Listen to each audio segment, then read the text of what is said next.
už idėją iš visos širdies. Iki. Varom už Lietuvą. Visi iki vieno.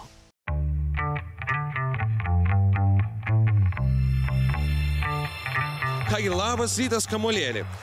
Matau, gerai išsimiegojai, tau laikas į kelelį. O šiandien mes jau paliekam Lazdijus ir keliaujam per Kalvarijas į Marijampolę. Tikiuosi, marijampoliečiai mūsų labai laukia. Pasas į žaidėjams!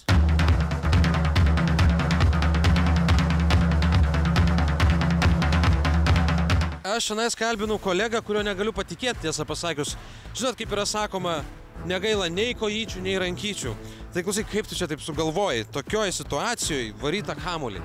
Ką žinau, tiesiog labai myliu krepšinį, myliu Lietuvą, pačią norėjau išbandyti kažką naujesnio, ekstremalesnio, taip bėgti su gipsu. Tas jėgas, kurias išnaudojam, mes perdom rinktiniai su savo kamuoliu ir jie tada galės geriau žaisti, puikiau. Varydami už Lietuvą radom kažkokį paslaptingą bunkerį ir aš matau, kad jį yra kažkas užėmę.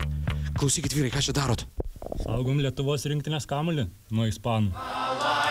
Lietuva! Lietuvos vaikus ir kiekvieno mūsų balsą, tai išgirsta žemė ir dangus. Kaip matome, Kalvarija pasitinka tiesiog įspūdingai. Jūs pažiūrėkit, kas čia darosi. Kėdė! Taškų! Pergalių! Džiaugsmo! Stiprybės! Drąsos! Atkaklumo! Laimės! Sakykit, ką jūs čia rankoj turit? Kalvarija. Kalvarija? Taip. Jinai tokia apvali? Taip. Kaip kamuolys? Taip. Kamuolys iš Kalvarijos jau juda Marijampolės link, o mes, kad neatsiliktume, judam paskui jį.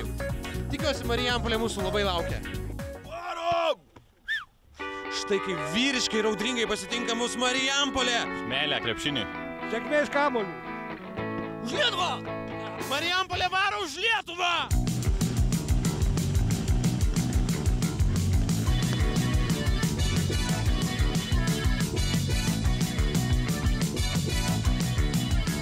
Į Marijampolę, kaip ir priklauso mašinų turgaus sostiniai, mus pasitiko su baikeriais ir didžiuliu grausmu. Ir be abejo su gausiu pulku krepšinio gerbėjų, nes Marijampolė varo už Lietuvą! Už idėją iš visos širdies. Iki.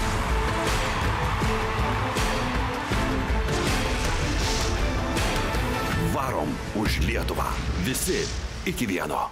Žygį garsina TV3 ir Viasat. Žygio partneriai naujienų portalas Delfi, 20-metis Radio centras.